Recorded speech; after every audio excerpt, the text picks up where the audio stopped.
भारत और इजरायल के बीच कूटनीतिक संबंधों के एक नए अध्याय की शुरुआत करते हुए प्रधानमंत्री नरेंद्र मोदी ने बुधवार को इजरायली संसद नेसेट को संबोधित किया।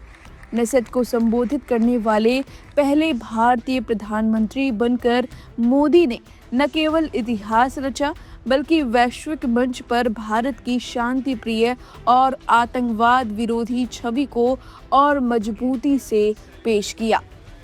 अपने 31 मिनट के भाषण में पीएम मोदी ने गाजा शांति पहल का समर्थन करते हुए क्षेत्र में स्थायी शांति की वकालत की। इजरायली सांसदों और शीर्ष नेतृत्व के सामने प्रधानमंत्री मोदी ने स्पष्ट रूप से कहा कि भारत संयुक्त राष्ट्र सुरक्षा परिषद द्वारा समर्थित गाजा शांति पहल का पुरजोर समर्थन करता है। उन्होंने कहा कि यह पहल न केवल संघर्ष को समाप्त करने का मार्ग प्रशस्त करती है बल्कि इस पूरे क्षेत्र के लोगों के लिए एक न्याय संगत और स्थायी शांति की उम्मीद जगाती है। इसमें फिलिस्तीनी मुद्दे का समाधान भी शामिल है। पीएम मोदी ने इजरायली प्रधानमंत्री से आग्रह किया कि शांति की राह कठिन जरूर है लेकिन संवाद और साहस के जरिए ही स्थिरता लाई जा सकती है। उन्होंने विश्वास जताया कि शांति पहल से इस अशांत क्षेत्र में एक नया सवेरा होगा। मुंबई हमले का भी जिक्र। संसद में अपने संबोधन के दौरान प्रधानमंत्री ने आतंकवाद के मुद्दे पर इजरायल की भावनाओं को छुआ। उन्होंने 7 अक्टूबर को इजरायल पर हुए हमास के हमले और मुंबई में हुए 26/11 के आतंकी हमले को एक ही सूत्र में पिरोते हुए कहा कि भारत आतंकवाद का दर्द पिछले कई दशकों से झेल रहा है। उन्होंने स्पष्ट शब्दों में कहा कि आतंकवाद का कोई भी कारण नागरिक हत्याओं को सही नहीं ठहरा सकता। आतंकवाद के खिलाफ भारत की नीति जीरो टॉलरेंस की है और इसमें कोई दोहरा मापदंड नहीं होना चाहिए। पीएम मोदी ने कहा कि आतंकवाद केवल समाज को अस्थिर नहीं करता बल्कि विकास और विश्वास को भी नष्ट करता है। इस दौरान पूरा सदन तालियों की गड़गड़ाहट से गूंज उठा।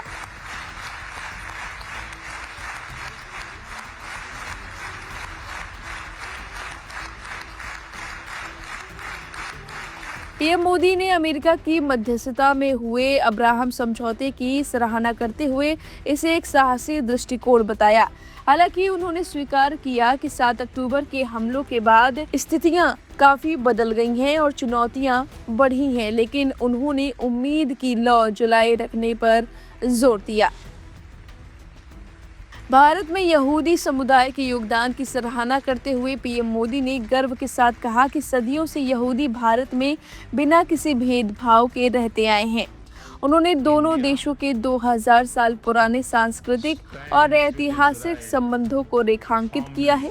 उन्होंने रक्षा, जल प्रबंधन, कृषि और तकनीक के क्षेत्र में बढ़ते सहयोग का भी जिक्र किया। नेतन्याहू ने बताया, भाई प्रधानमंत्री मोदी का स्वागत किसी राष्ट्र प्रमुख से बढ़कर एक आत्मीय मित्र की तरह किया गया। इजरायली पीएम बेंजामिन नेतन्याहू ने उन्हें भाई कहकर संबोधित किया और कहा कि मोदी सत्य और इजरायल के साथ मजबूती से खड़े रहे हैं।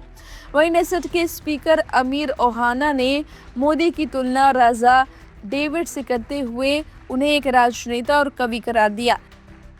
विपक्ष के नेता याइर लापिड ने भी संकट के समय इजरायल के साथ खड़े रहने के लिए प्रधानमंत्री मोदी के नेतृत्व की सराहना की।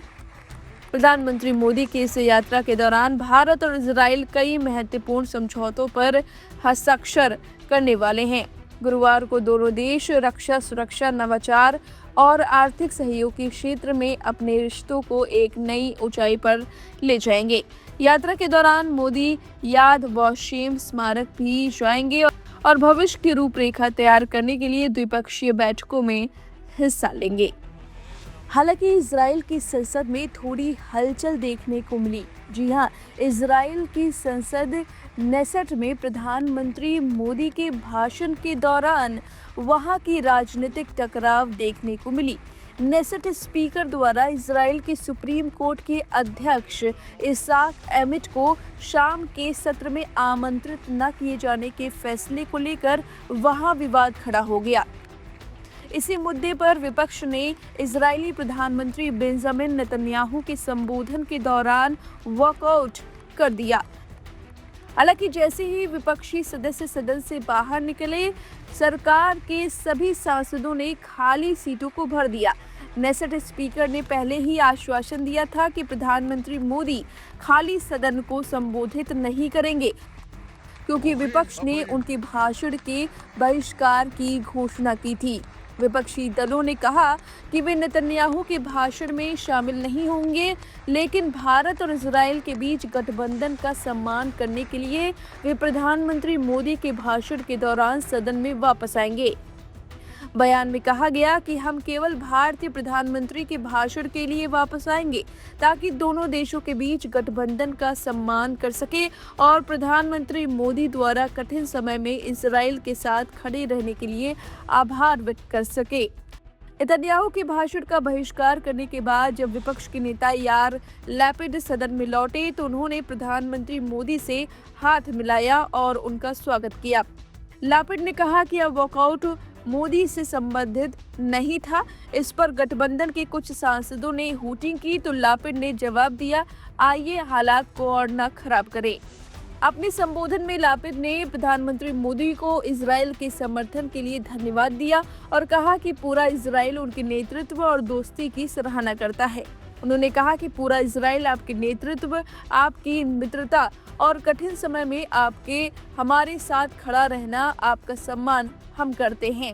हमारे दोनों देशों के बीच यह गठबंधन स्थायी है। बाद में सोशल मीडिया प्लेटफॉर्म एक्स पर प्रधानमंत्री मोदी के साथ हाथ मिलाने की तस्वीर साझा करते हुए लैपिड ने लिखा, भारतीय प्रधानमंत्री मोदी, पूरा इजराइल आपके नेतृत्व, आपकी मित्रता और कठिन समय में हमारे साथ खड़े रहने की सराहना करता है। यहाँ आने के लिए धन्यवाद। तो इस तरह से अंतिम क्षणों में कुछ हलचल मची थी। सांसदों ने बॉयकॉट कर दिया था नेतन्याहू की स्पीच को। हालांकि जब प्रधानमंत्री मोदी का भाषण शुरू हुआ तो वहां के विपक्ष के नेता संसद में फिर से वापस लौटे। तो ये इजराइल में देखने को मिल रहा है कि विपक्ष कहीं ना कहीं वहां पर इस तरीके से अपना प्रदर्शन, अपना विरोध जता रहा है। Narendra, my dear friend, these are not